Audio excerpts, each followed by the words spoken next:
Having trouble connecting.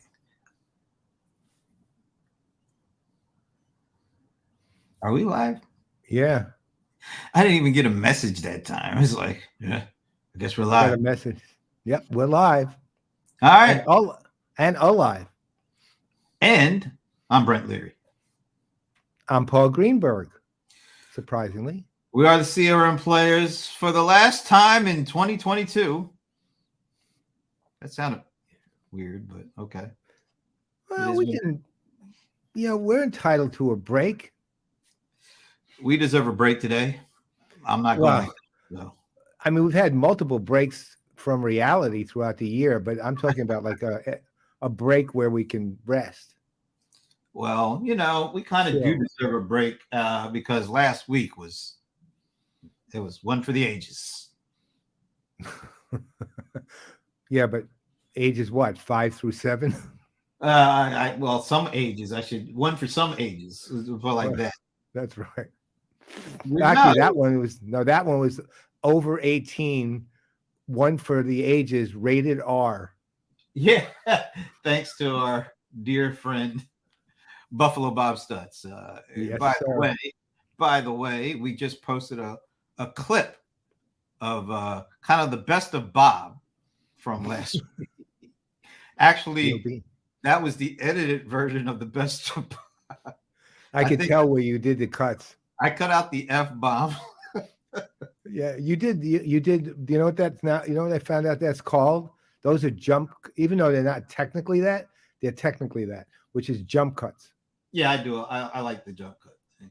Yeah, apparently in movies, of course, unless there's an actual point to be made, they're terrible ideas in movies, cinema, Right. unless there's a point to be made. But like Spider-Man attempting to do, I actually read a whole thing on jump cuts in Video Maker this morning, but now it's like common usage. People love it, like you love it.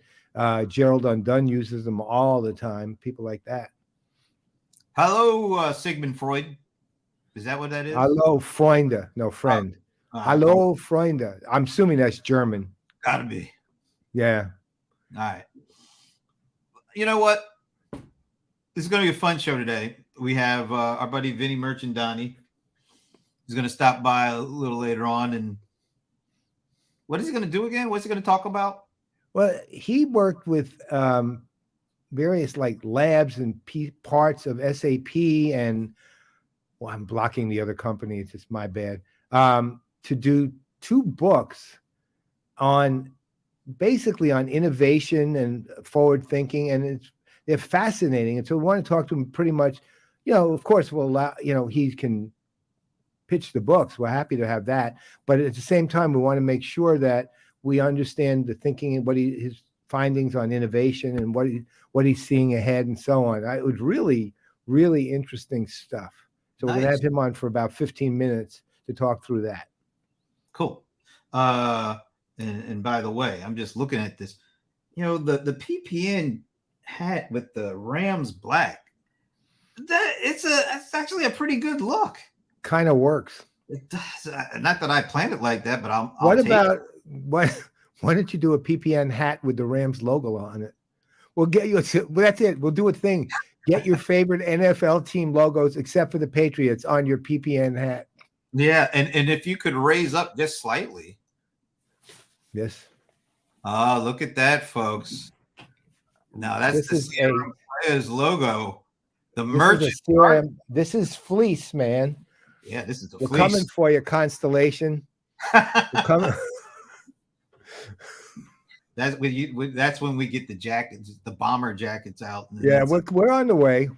Next year merch. We're going to be merch heavy. Cups, hats, fleece, t-shirts, polo shirts. We're coming at you. We're coming at you. All right.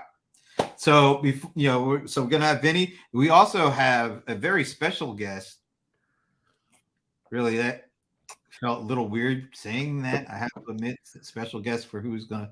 Anyway, we have a special guest coming up with a surprise announcement. So we got special guest, surprise announcement. Oof. It's cool. It's super cool. And but we can't say anything about it because we can't break the news. The news will be broken this hour. And sorry, it's not going to be the government releasing the the tax returns, January 6th stuff. This is way more important than that, actually. So. We can demand that the Congress release our special guest tax returns. Oh, wonder if you go for that. Oh, well, we can ask. Yeah, why not? All right, so that's coming up towards the second half of the broadcast. You know what? I thought for the first part, before we bring in Vinnie, we had Sahil. Hey, Sahil, nice to see you, man. Nice to see you from last week too. We had this great conversation about CRM in 2023 with the vendors, with the analysts, with the practitioners, with Golden Smog of CRM on Intaka, and of course with Buffalo Bob. But we also invited people to send in some little, we asked for, clip less than 2-minute clips of what CRM in 2023 meant to them. Not everybody kind of listened to that 2-minute part. Yeah. But we did get some good stuff. So I thought I put together a slight collage of some of the things we got in. I just couldn't do them all. A montage. This would be a montage, not a collage. Montage, collage, fromage. I don't know. That's whatever, right. Whatever. I put together a fairly big cheese. Yeah. So I thought, why don't we watch this together? And anybody else out there who's watching, and we'll just I saw some of it. Well, I saw it all because I had to edit it, but I don't know how much you watched of it. So why don't we just watch this clip and we'll just take it in. It's about 2 minutes, a little over 2 minutes or so, but it's multiple people. So without any further ado, I'm letting it rip. Relationship management, a little bit too often focuses on that M. And it should focus more on the R, on putting customers at the center and focusing on building those relationships. One important way to do that is through an approach that Don Peppers and Martha Rogers coined called building a learning relationship. So that's gathering all of that insight on customers from across your channels, their behaviors, their implicit and explicit feedback, and then using that insight to optimize their experiences, your communications, etc. And then creating that virtuous cycle by making sure that they know implicitly and explicitly that you've listened to them and taken action. And that is what CRM should be in 2023. CRM finally figures out and agrees with Paul that it's a business strategy first. Bitch is at the mountaintop. 2, the technology stack required to support the business strategy will be a composable framework. 3, conversational intelligence and conversational AI would become key components of any framework built to support CRM practices. CRM is not something you buy. It's something you do. Customer experience is not a department. It's a company-wide aspiration. And customer engagement is not unilateral. It takes 2 parties, and one of them does not work for your company and may or may not act the way you expect. Hope everybody has a great new year. Hey, this is John Reed of Diginomica. This is for the CRM Playaz. I hope you'll accept my third-party cookie as I'm going to give you my no BS CRM customer outlook for 2023. I'm going to do it without saying the word hyper-personalization or customer data platforms or any 360 view crud, actually, or no NFTs. Well, I might have to talk about NFTs.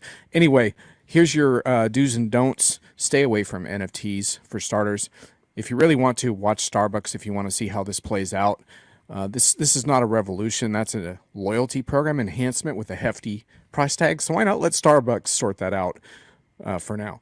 Oh, and don't get rid of your call center in favor of brainless bots. Instead, you can watch Frontier Airlines and see how they do.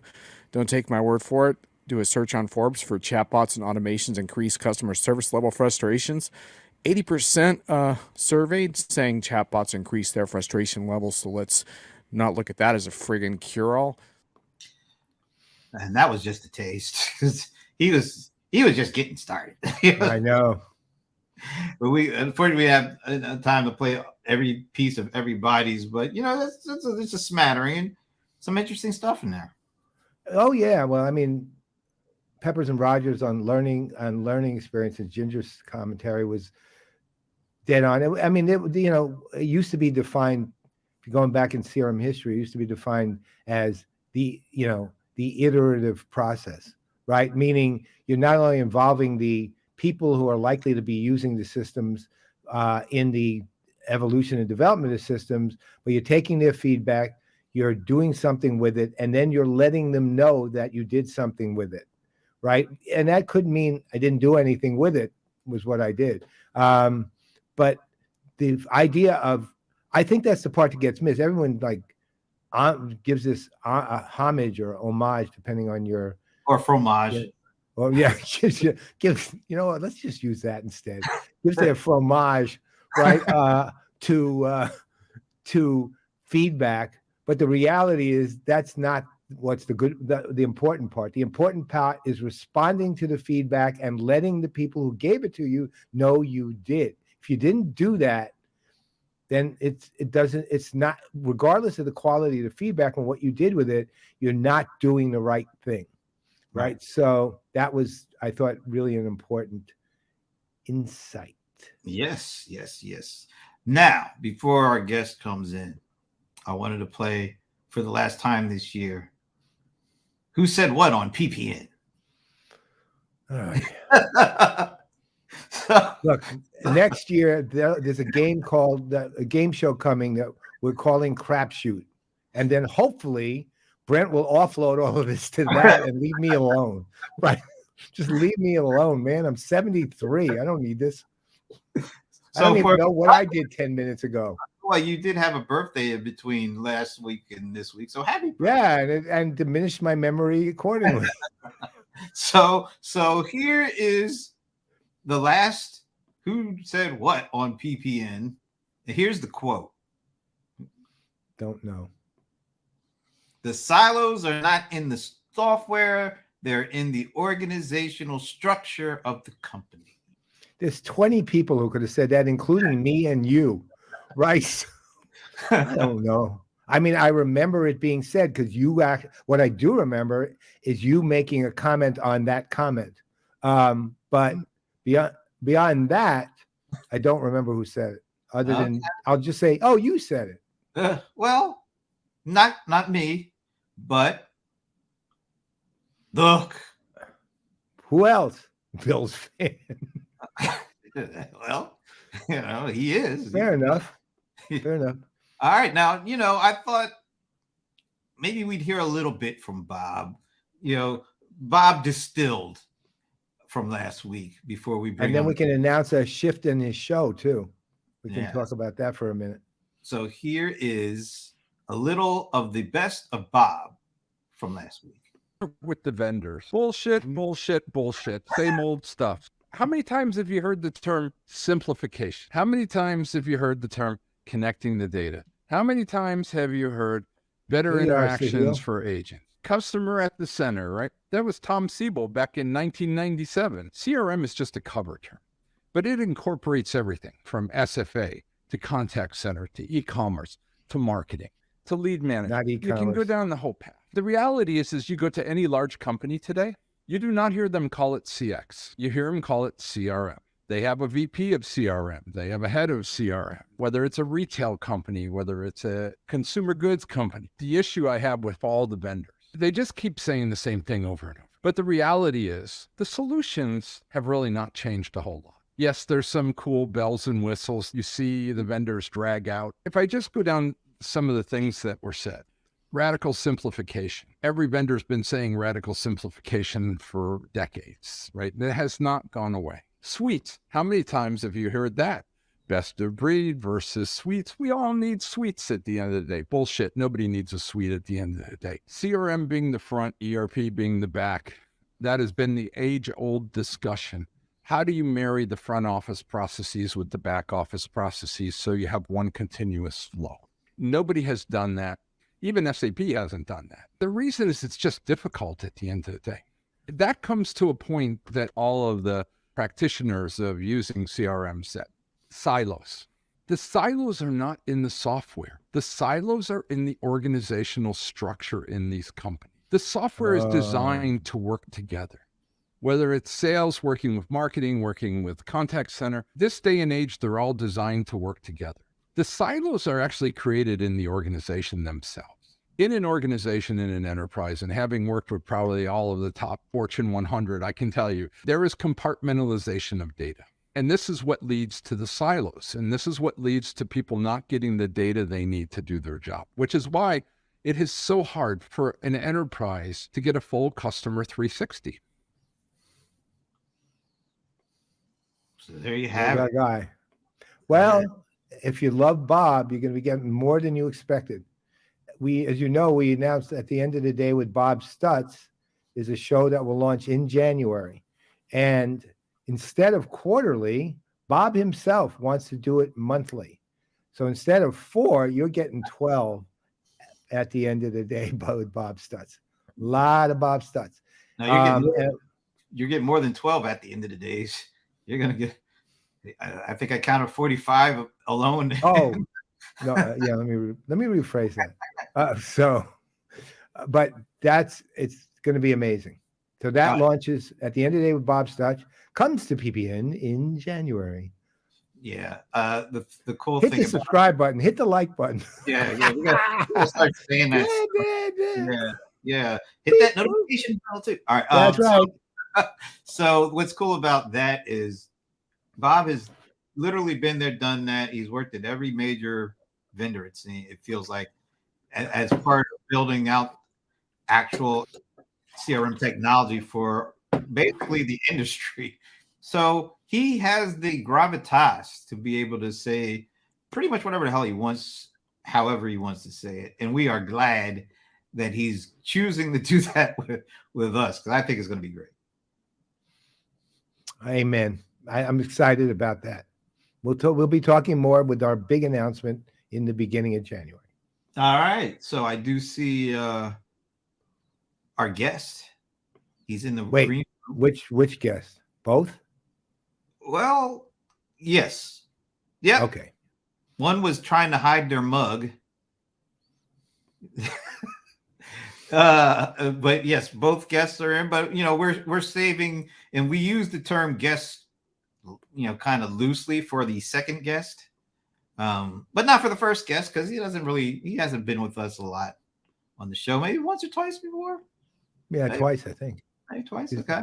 You want to do the intro? Sure. Okay, guys, this is going to be our buddy Vinnie Mirchandani. For those of you who don't know him, which is probably not that many of you who don't know him, I think most of you do.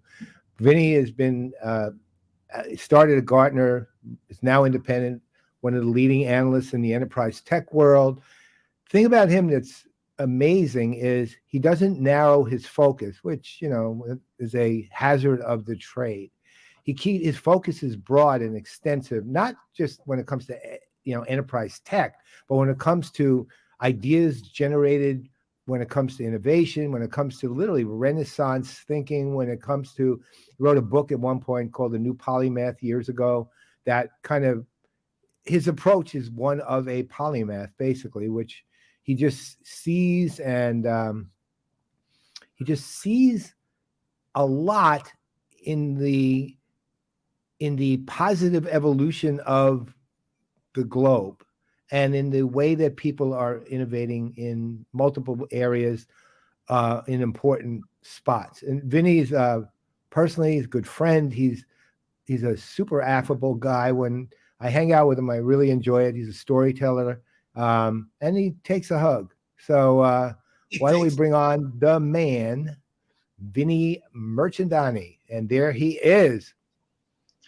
Guys, the camera is cutting me off. So I'm going to crouch a little bit. I don't know. Anyways. You got some vignetting going on. That's what it looks like. That's what that's called, vignetting. Well, Paul, that was a very flattering introduction. Thank you so much. True. And I was even more flattered that you played Bob right before me. Brent, you did the audience a disservice. You cut out all the F words. Well, we like to say we're PG-13. PG on. Yeah, but that's my version of 13, which doesn't actually cut F words. But it was one of the shows I actually watched, and I sent Bob a note right after that. I said, Bob, you spoke your heart. Thank you. Oh, Bob. Well, you can, as I said earlier, to ruthlessly plug our network. He's 12 times a year on. We're going to see him every single month doing exactly that. So Vinnie, I look, you've done somehow. I don't know how you had the capability of just spending the time even to do this, but you've worked with teams of people in two different places on two books in the space of what, a year? Well, 18 months. 18 months. All right. One book used to take me 5 years. So you literally did two in the space of 18 months. What I saw, and I'd like you to, give the names, titles, however you want to present. But what I saw as a theme that ran throughout the book is the innovation of human beings is alive and well, right? And in areas that, let's say, most people in our universe don't necessarily focus on, but are super important to the general evolution of the globe. Can you describe just overall the kinds of things you saw and uncovered and your thinking on innovation as we start progressing through the rest of this, the next year or two? Paul, I'll be happy to. And let me also bring it down to the CRM level, right? Why CRM needs to focus a little broader. So McKinsey, a couple of months ago, they only looked at COVID. They said COVID really turned the tables. We showed that we could work from home in a couple of weeks. Retailers could bring out curbside check-in in a couple of weeks. He says boards of directors saw that and said, why are every other project taking so long? They've gotten very impatient. Their forecast is, if that rate of innovation continues, the next decade is going to be the most innovative human beings have seen. Okay. Now, look, they only looked at COVID. The book that I did with SAP, we looked at COVID, Ukraine, climate change urgency, and all the big digital transformations that corporations have been doing. Okay. When you take all four of those major shocks, you see the impact that's had on different industries. So we looked at 8 mega trends for SAP. It's two executives at SAP, Thomas and Peter, senior ones. It's in their name. But we looked at 8 mega trends, one on energy, one on mobility, automobiles and other forms of human mobility, another one on health, one on banking finance, the whole capital markets, one on changing customer pathways. So that's the CRM side, changing supply networks, changing business models. Wow. And finally, something called circular economy, how we're learning to be sustainable in design and production, et cetera, et cetera. Okay.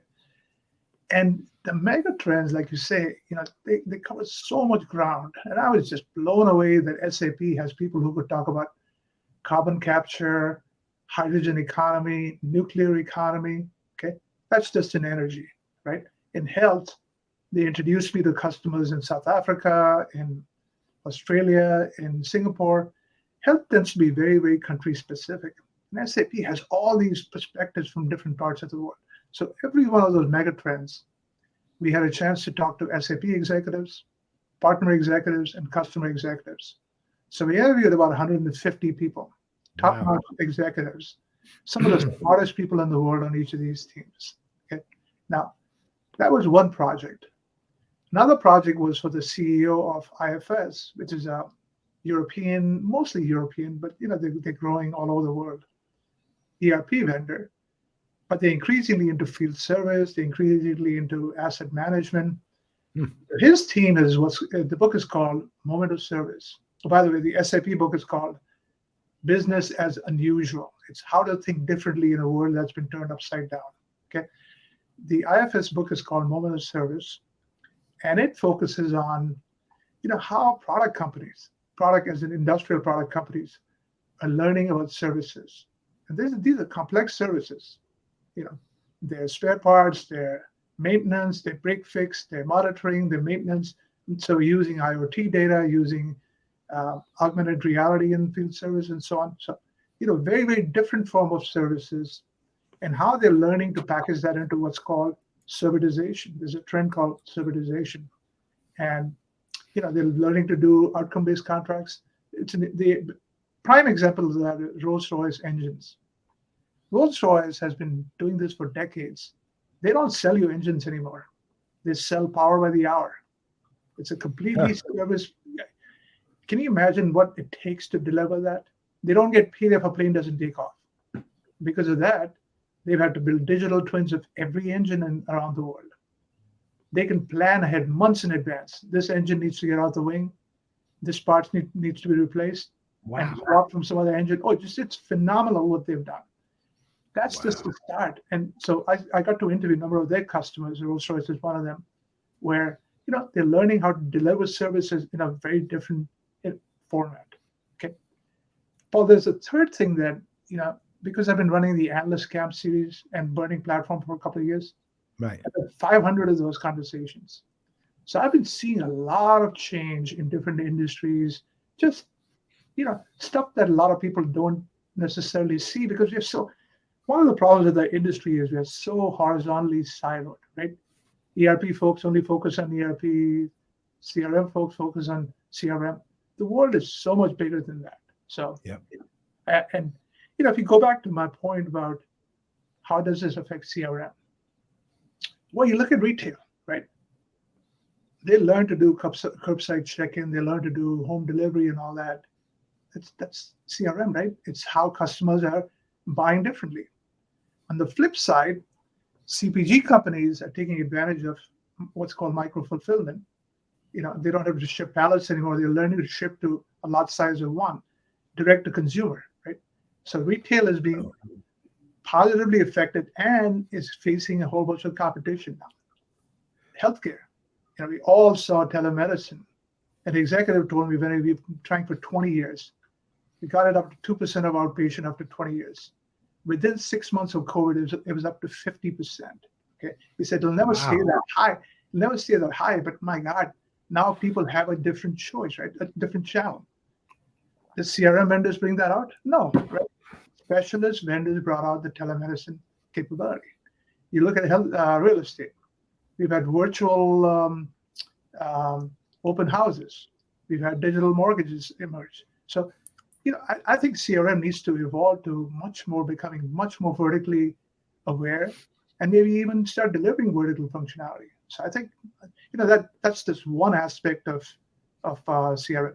In the industrial world, like I said, they're moving to servitization. There's a whole bunch of opportunity for new CPQ that packages product and maintenance and monitoring and spare parts and financing, bundles that these companies are looking for, right? To look at the whole field service as a science and as a technology. These companies are innovating like nothing else when it comes to, very skilled technicians who need to service very complex equipment. So I'm going to stop. To your point on, it's interesting you brought up CPQ, because one thing I've noticed over the last, I'll call it 3 to 6 months, is companies, the CPQ market per se, the technology market per se, is small. It's really small. It's like it's $2 billion or something like that. However, what I'm beginning to see, and it's surprising, is companies that really that you would not have thought would be interested in CPQ are not only now interested in CPQ, but can take what they've already been doing and make a perfectly reasonable argument as to why, right? And again, these are companies that a year ago, 2 years ago, you would never, ever have envisioned them having the slightest interest in it. Now it's multiple companies I'm seeing that. So it kind of goes to your point that, as these things are evolving, companies, they're not just hopping on a bandwagon. They're trying to figure out how to do something effective with it. And so tell me this, though, if you're looking at what was kind of your greatest of taking both books combined here. I know this is really kind of difficult question, but what was your greatest, like, wow, I cannot believe that's actually being done? I can't tell you just one. Let me give you a couple of examples, right? Couple work. Recycling. We think of recycling. So one of the chapters, circular economy, looked at plastics. What are we doing on recycling plastics? Well, we think of, the guys come every twice a week and take our recycling bins and go through the plastic recycling process, right? They shred the plastic and so on. Well, Eastman, which is a chemical company, one of the Kodak spinoffs. Yeah, Eastman Kodak, yeah. They're doing molecular recycling. What? It's a chemistry-based solution. It can be done over and over again. The plastic can be recycled over and over again. It removes colors. I mean, it's a much more sophisticated form of recycling. So that was just one example. Electrical vehicles. SAP in Waldorf has 600 charging stations. Talking to the fleet manager was fascinating. What did you have to do? What did you have to negotiate with your utility to make sure you had enough power? Just what did you have to do to just service 600, right? Our cities don't have that much. This one company has that. What are some of the billing issues where people, roaming charges, people come to your area, they don't have a credit card for you and so.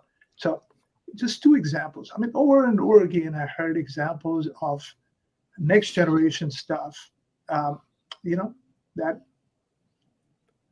That's astounding. Brent, I have something. No, So I, let me you ask know you. what? This is totally off. All right, I'm just curious. Yeah, I'm just curious. Or if you have one that follows up, do that. Then I got. Yeah, one. I'll do that.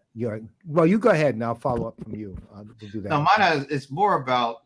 You said you've done about 500 of these interviews, and I know you've been using video quite a bit over the last couple of years.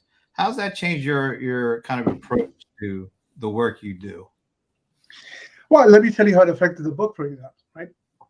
I am now helping SAP publicize the book, and I'm doing video blogs that include interviews from the 150 that I did for them. Okay, so right there, 2 years ago, we couldn't think about that. I used to do excerpts from the book. Now I'm able to include 2 or 3 minute interviews from so the people who read the book can actually go back and see, oh, okay, this is what this guy looks like. There's a connectivity that we couldn't bring out in a book ever before. That's just one example, right? What I've learned because because I coach them on what to present on, just the amazing amount of vertical opportunity there is out there. And actually, when you look at people like Salesforce, you look at people like IFS, SAP, obviously, it's amazing what they're doing in different industries. So, Brent, long answer to your question. All right. So one last question, but then after that, I'd like to get the information for the books. Okay. So you've looked. I'm guessing you're kind of looking, in addition to current state of innovation in all these areas. The 8 megatrends are all, from what you described, pretty much vertical areas for the most part. How are you looking? I'm assuming you looked at a couple of years also in addition, meaning you looked at the present, looked at a couple of years out. Of all the, let's call it, industries that you looked at, which industries do you see the longest term, like, leadership in innovation that will have a more global impact than just the industry itself? I would say energy, probably, given the challenges we're facing this year. And obviously there's a lot of innovation coming from wind and solar, But my God, I was blown away. I interviewed 2 or 3 CEOs in the oil sector. The stuff they're doing with next generation hydrogen fuel, carbon capture, next generation aviation fuel. They're going through I call them the tobacco industry of the 21st century. They're going through a very negative PR phase. Oh, yeah. My God, they're innovating like crazy.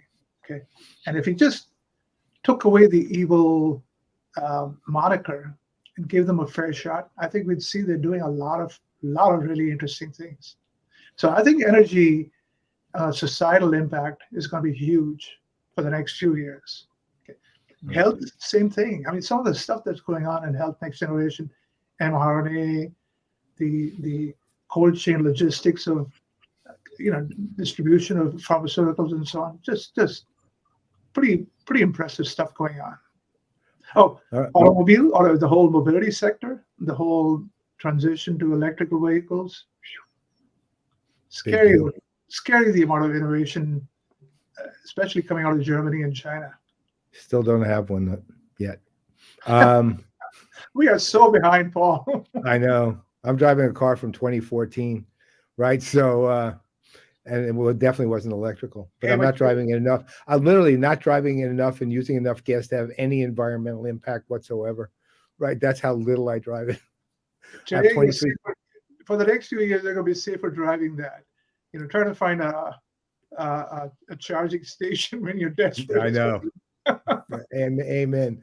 All right, Vinnie, to close. So tell us where we can get the books. The other thing I would ask you, by the way, is after this, send me the links and stuff and we'll get it up on the site. So, but tell us where to get the books. Well, you can get the SAP book on Amazon and SAP Press. It's called Business as Unusual with SAP. Okay. And I'll send you the link. IFS distributed some of their copies at their user conference, but I still don't know when they're going to release it on Amazon. So that I'll have to get back to you on that. Yeah, please. And we'll get it when you have a release for it or a link for it. We'll get it up and then just add it to the site. I may even get you a copy. I would love it. Brent doesn't like to read. Brent likes to video people. I'm actually just looking up the book right now. I have SAP 3.0. No, this is an SAP book. This is not a Vinnie book. I know. But I know if you're involved, it'll have good stuff. Very good stuff. So thank you, sir. Once again, love you. Have a happy holiday. And don't forget to send me the info. And I will definitely talk to you just you and me catch up right after the new year. How's that? Paul, again, thank you. And Brent, thank you. And Paul, you were very generous as usual. So a virtual hug and Merry Christmas, Happy Holidays. And, you guys are so warm to everybody. Well, right now I'm really hot in this place. Burning me up.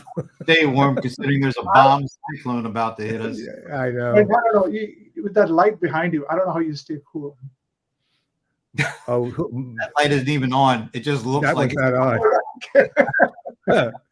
Believe me, there's 8 other lights on in both our rooms. I got 2 here. I got 2 here. And cannot wait to see Bob on the show. Hopefully unfiltered. Hopefully you want. Oh no, it's always unfiltered. There's no we do not have. No, nothing will stop us. Wouldn't want to anyway. Thank you. All right, my friend. We'll see you at an event in 2023 for sure. Sometime. And we'll talk to you soon. Thank you. Bye. Bye. All right. That was awesome, man. That's what I like about Vinnie always. He sees so many things, and his curiosity is just the range of his curiosity is so astounding. I love it. Yeah, and it doesn't seem to be dimming at all with all the years as he's been doing it. It's still, you can still see the excitement and the energy and the passion behind it, which is really cool. I know. I will read. I mean, as long as Vinnie's involved in the research and the writing, I will read the books. He's a good writer. That's the other thing. I've read almost all his books. I think I read through Polymath. I read SAP 3.0. I think it was SAP 2.0 was the name of that one. Before that, I read that. I mean, I have them all. Is there an SAP 1.0? I don't remember one. I remember an SAP 2.0 and an SAP. I think I remember an SAP 2.0. I definitely remember an SAP 3.0 because I have that one in my other room right across the hall. Happy holidays. You too, Ralph. I'm sorry you can't stay, but the big announcement's coming if you can. And no, that's not the announcement, Ralph. It's we're staying away from Christmas announcements. So, yeah. That's right. I don't celebrate it anyway. But we do have breaking. I feel like we should have Wolf Blitzer come on with us, and we could. If we have more time to like add little cute things in, we could do that. Is Wolf Blitzer a little cute thing? No. And not for me. No, me either. He's a big, not cute thing. But we do have someone here who has an announcement. Or is it someone here who has two announcements? I guess we have to. And. Oh, there's an and? Yeah. Well, the and is, and do the two announcements have anything to do with each other? Oh, you mean is there like a causal relationship for one announcement making the other announcement very necessary? That's exactly what I mean. Okay, we've got Ralph's curious nature up. No Hanukkah, Ralph. I mean, technically, let's say religiously, technically, yes, but I don't actually celebrate that either. All right. So without further ado, we have the person who is going to do the announcing or the announcements or whatever he's going to do. I don't know. Maybe he's going to talk about something that the Jets or the Mets could be. But we know he is one of our dear friends. He is the one and only Alan Berkson. Here he is. Hey, guys. Happy holidays or happy Hanukkah. We do Hanukkah. We'd light some candles. Okay. Happy Hanukkah. Do you do Festivus at all? I like a good Festivus. I'm ready for the airing of the grievances. Oh, you're doing the no. We did the airing of the grievances already. We're ready for the feats of strength. You just go see Come From Away again. Although I'm not sure how I follow molecular recycling. Oh, Rebecca's on. I thought she was traveling. Well, apparently Alan made her stop her travels and to say hello or just scream Alan for her. If she's here for part, we might want to. Well, I can't. You know what I'm thinking, right, Brent? I don't want to say it because it would give away something. You gotta. This dude is here for some reason. I mean, it looks like he's got a lot of equipment behind him all of a sudden. A lot of equipment. Your daughter's vacated it. I actually had to get permission from the recording artist to use the studio today. All right, so Alan, what's new? What's going on? Well, the Mets have the largest payroll in baseball. Oh, we're not talking about the Mets? You can't. Oh, you're welcome to. You can talk about anything you want here, man. Oh, you guys are going to buy a championship. Oh, is that? Yeah. We're for all these decades or centuries, we watched the Yankees do it, so we figured. I know that's what's so funny. I was actually down there talking. It is a little bit. It's a little bit insincere of Mets fans to sit there and say, "Hey, this is great." When that's what they would on WFAN. That's what the Mets and the Mets fan announcers were saying. I'm all in, and I said, "Yeah, like 3 years ago, you hated the Yankees for it, right?" So. I'm happy for the Mets though, because I'm not against the Mets. I like the Mets, but well, you know who's not happy? Sandy Lowe. Oh my God! Well, a lot of the Mets a lot of the Mets payroll came from the Giants. Well, first there was hope that Aaron Judge was going to go there, and of course the Yankees ended all that. So Paul kind of gets the blame for that one, and now this new one, that's pretty much laid right at your doorstep. Look, as a Mets fan, our mantra is it's never about making the playoffs or winning a World Series. It's will they be fun to watch? You know what? That's what Chris Russo was talking about. He said there's a limit to how much you can buy before it's not fun anymore. Well, let me know. I'm willing to see what that limit is, Paul. You're not there yet. You have to. What would have to happen is that you don't make it this year. Then you would start seeing the limits when he keeps going out and buying and buying and buying and buying. Right, that's when the limit gets reached. We all, even Yankees fans, reached that limit at a certain point. It was no fun, really.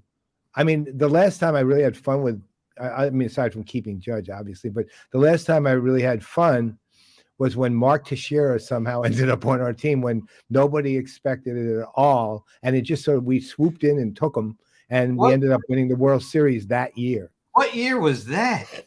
2009. You haven't had any fun since 2009? I haven't had that kind of fun where you just, I love the first half of this year just because we were winning all the time. And then I hated August, right? So what can you do? All right. So Alan, what's up? What's going on? Tell us something. The breaking news is after 9+ years, my tenure at Freshworks has come to a close. Today is officially my last day as a Freshworks employee. Oh, 9 years. I remember when you got hired. Me too. 9. Me too. It was June of 2013. And I started Freshworks, had less than 100 employees and probably $1 million in revenue. And you were what? What was your main distinction? US 1. That's I'm it. employee number 1 in the US, or I was.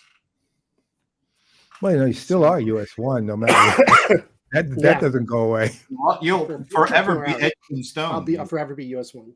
Yes. Yeah. You know, it's been, I can't even begin to describe the journey. I'm still trying to process it. You know, it was like, you know, and people keep asking me, well, why now? What are you doing? And I ran a marathon. It's like running a marathon. And then when you cross the finish line, somebody says, well, no, keep running. You know, and it was an amazing, epic journey to IPO last year. And I think I've pretty much been running on fumes for the last year. So yeah, you saw them from like nothing to publicly traded company. That's amazing. Yeah. I'd like to take a little credit for that. You can. Well, you know what? Granted by the universe. Universe grants it. A little bit of credit. You know, now it's time to do a little bit of nothing, and then maybe something. I made Jenny promise me she'll hold me to not committing to anything for at least until February. So we'll see how well I comply. Wow. Excuse me, but wait, I'm lost there. You said you made Jenny promise to hold me to not committing to it.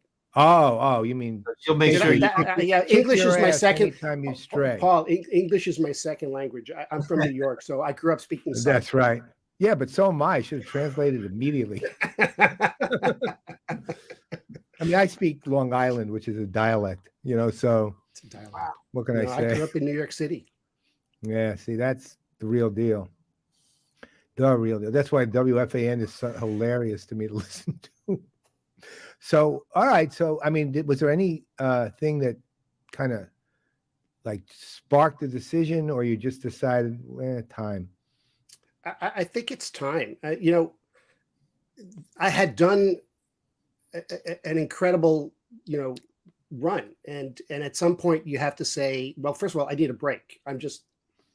You need to recharge. I can't remember the last time I didn't have to work to make money and do something was probably when I was 10 years old before I got my first paper out. Right. So I had been thinking about taking a break for a while.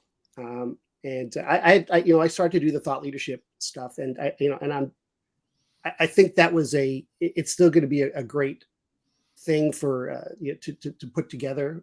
But guys, my heart wasn't in it. Yeah.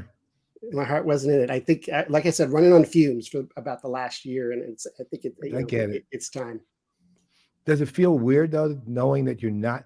This is like a personal question to me also, but does it feel weird that you know that you're not bringing in money? No. Even if you have enough, it doesn't matter. I'm just wondering if it feels weird that you're not.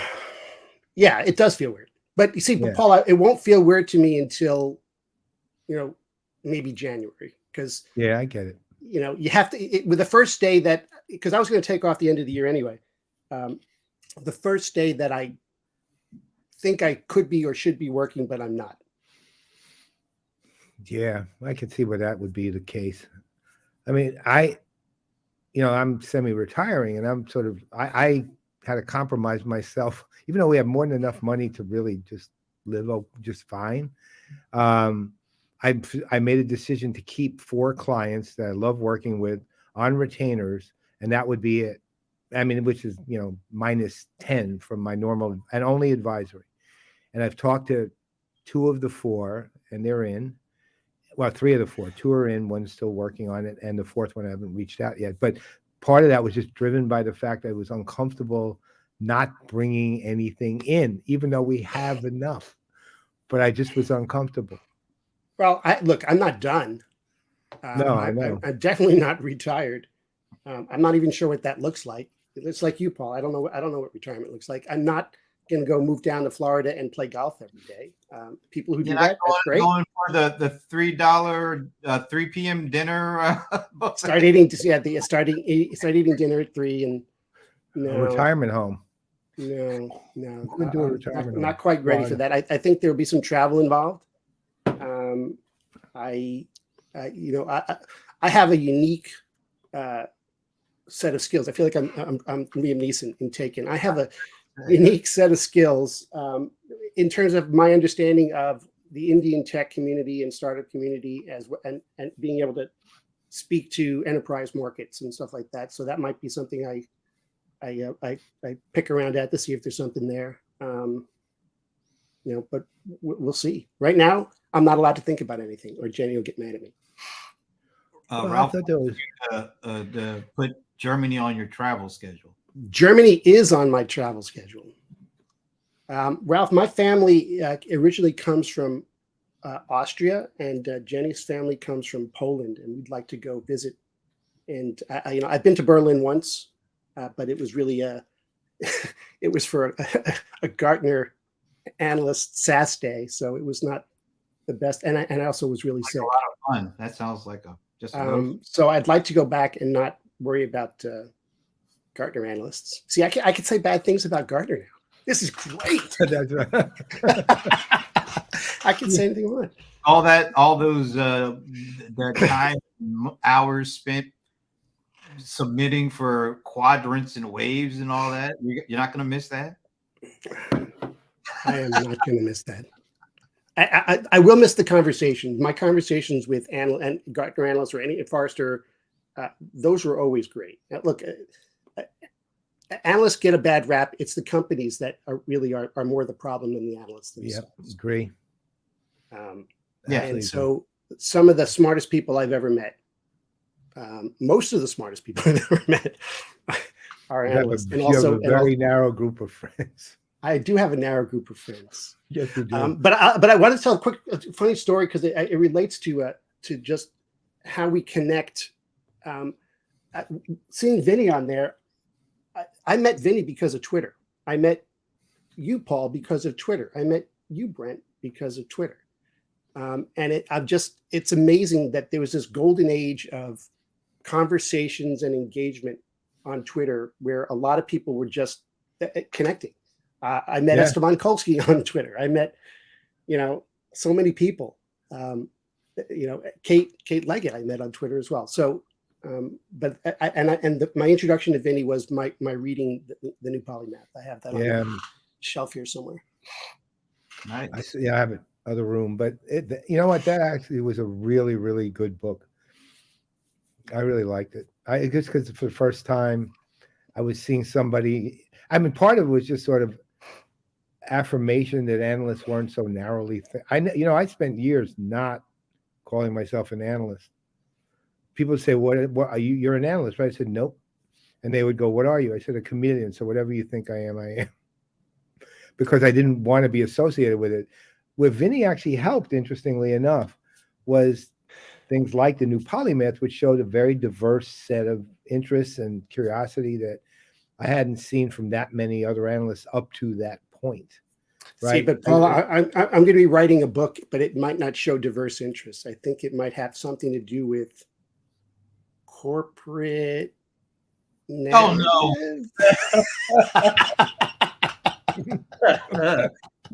He couldn't even get it out before I was. We're descending into the netherland. I'm curious about, I mean, how difficult was it to say goodbye to, you were there for 9 years. I'm sure there's some people that have been there most of your 9 years with you. How hard was that to say goodbye? As hard as you think it was, and maybe even harder.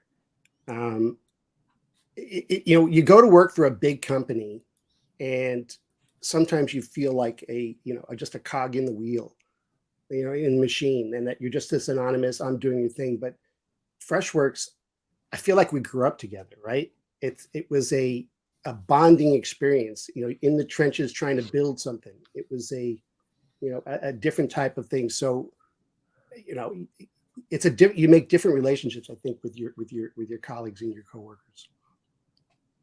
So it's hard. I'll let you know when I figure out when I process it all. It's look, today's the day. I've had amazing conversations over the last couple of weeks with people who, it's almost like, you hate to say it, but it's like you hear people say great things at your funeral or at your retirement, right? But it's nice to hear people say, "Oh wow, you're going to be missed. Here's what you meant to me," that kind of stuff. That's really it will be like the Kaminsky method thing, where I forget who it was, but he was alive and he decided to hold his own funeral so he could hear all the eulogies himself. I want to say it was Richard Lewis, but no, Richard Lewis did part of the. No, it wasn't. It who I don't remember. Somebody that was a great show.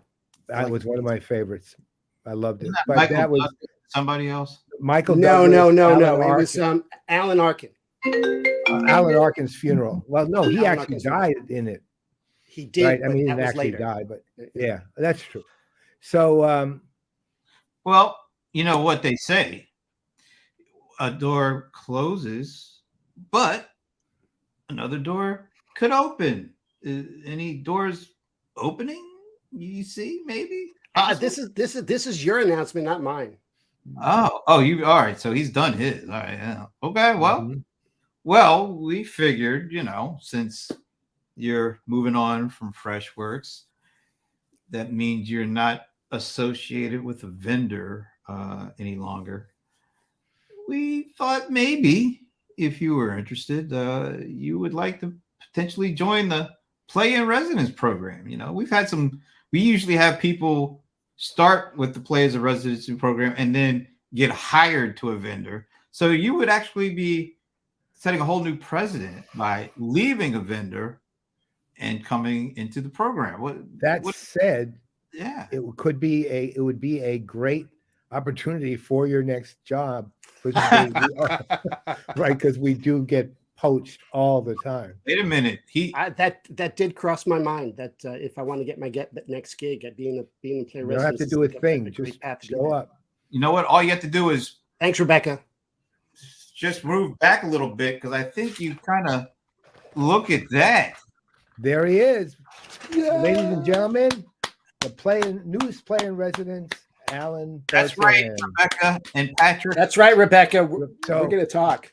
The current PIRs are newly minted Alan Berkson, Rebecca Wetterman, Anand Tucker, and Bob Stutz are the 4 players in residence.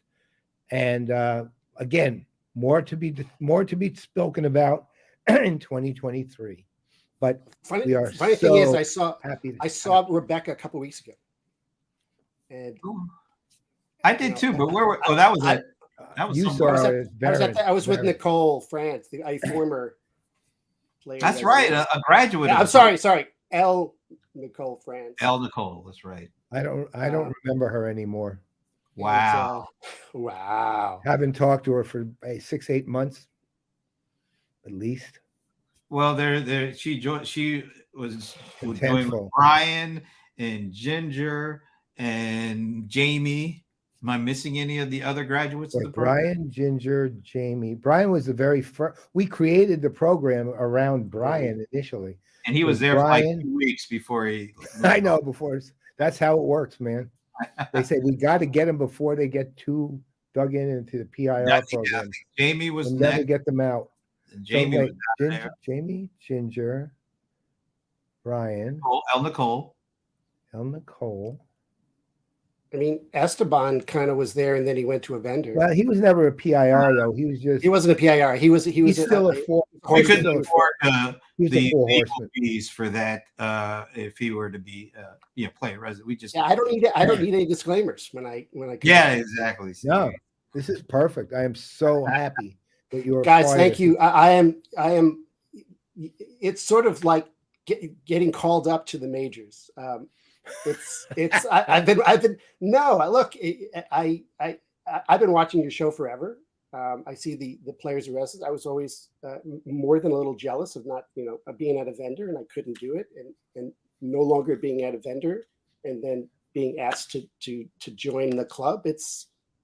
I got called up. I got my call up. I get to go to the show. We borrowed $270 million from Stephen Cohen to get you. Wait, what? And the good thing is you're already down the rabbit hole, as anybody could see from just looking at your studio there. There's plenty of stuff. There's more stuff that hasn't actually been put up yet. Well, go ahead. Go ahead, Brent. No, you go ahead. No, I was just gonna say, once you've had a chance to relax, hang out, get that 3 p.m. buffet down in Florida. Yep. You have a home. That's right. Always a place to go. I am thrilled. At least that's our corporate narrative, at least. Yeah. First thing we need you to work on is our corporate narrative. is the CRM Playaz. No, I have two corporate. Well, is it the PPN corporate narrative or is the CRM Playaz? No, those are two different ones. But there is but they need to connect. Otherwise, you have dissonance. Yet. Otherwise, you have dissonance, and that's no. I totally agree with you. You have to conduct the orchestra. It's got to all make beautiful music together. Let's say this: CRM Playaz is the. What section do you like best in an orchestra, Brent? Well, I play wind, brass. Okay, brass. CRM Playaz brass, PPN orchestra, whole thing. Okay. And you have two conductors because that's kind of hard. Oh no, it's just the alternate. Well, you know what? I don't think we've ever done a CRM Playaz with both of us being here, right? We've never done one where we just didn't do it if one of us wasn't, right? That's right. In all 13 years, if not both of us, it doesn't happen. Oh, it just maybe we get ChatGPT to fill in once and see what happens. GPT. Yeah, that would be the best thing in the world. Alan, Ralph is just heaping all sorts of advice and praise on you. Thanks, Ralph. I Thank you, really Tom. appreciate it. There will be a lot of travel involved. Well, you perfected that work nomad thing like I never saw, man. I was really impressed when you and Jenny went to Spain. I mean, France. And did you see did you see the picture of the studio I had set up? I mean, I saw everything. I literally began treating it like a travelogue. I'm not kidding. I followed everything you were doing because I thought, wow, that is like so brilliant. I will be like, like you have like the reporter who is, or the who's on, like on scene or like somewhere, that'll be me. I'll be reporting from the field. Awesome. That would be awesome. You got to keep us alert. Well, look, we're happy if you're on the road to bring in you from the field and show travelogue. You're a PIR, man. A lot that goes with that. I am so thrilled. It's even hard to describe how thrilled I am. You both know it, Paul. We've talked about it. I know. I always was like, can I do it? Can I do it? Can I play with the big? Well, we've been waiting for this moment for years. I am not kidding. It's like, okay, speed it up. Leave already. Leave Freshworks. Come on, hurry up. Right. So look at that. CRM reporter. No, I look. I very much looking forward to having conversations with you guys. I'm going to try not. I'll try to be more PIR and less Steve Gilmore, because I feel like I'm not used to being on the interviewee side. I'm used to be on the interviewer side. Well, you know, you can just watch some footage of Bob Stutz. It's, there you go. He left the ranks of the vendors, and look at him now. He's so soft spoken and really watching. Yeah, that's right. Never saw a person more laid back than him. Yeah. Again, very narrow group of friends. Very cool, man. All right, my friend. Congratulations. All right. Take your time. Yeah. Thank you. Yeah. So happy. Big hug. Happy holidays to you, Jenny, and the kids. There you go. And Actually, we're going tomorrow night. oh, okay, cool. Why don't you get I yourself? also saw Avatar 2. We should talk about that. Oh yeah, You yeah, saw yeah. it? Good. No. I mean, come on. What is it? 14 years since the first one, or something? I'll tell you this: it is by far the most visually spectacular movie I've ever seen. Yeah, but there was the plots. I mean, it's so thin. Basically, it was a first remake of the first movie. It was a remake of the first movie. But the first one, the only thing that really it was the the high definition. It was the IMAX. Anything great? I saw it in IMAX 3D with Dolby Sound. It was rocking the whole theater. It was. That's it. 3 hours went by and I didn't notice it, but afterwards, it was sort of like eating junk food. It's like, okay, what Now was my that? stomach really hurts. eating blueberry, like eating blueberry bagels. But tomorrow night is Worse. Wakanda Forever. So Cool. All right. Fair enough. And, All right. and we'll see you. Too bad you're coming to Atlanta the exact week we're going to India. So. And DC, the exact same because I'll be thing. driving back and I'm going to miss both of you. What's up with that? Yeah. Well, We'll meet somewhere. Well, Yeah. you guys have a happy new year, and You I too. can't wait to get to play with you guys and have some fun on the show. amen. All right. Well, Congrats and mwah. so this is going to be the first time since you are officially a player. So, Oh, you can. That's right. You can do your. Okay. Brent Leary, I'm Paul Greenberg. And I'm Alan Bergson. we are the CRM Players, and one last time for the year, we gotta. If I can only find her, where are for out thou, Minnie? There she is. There she is. I love that picture. See you in 2023. Happy holidays, everyone.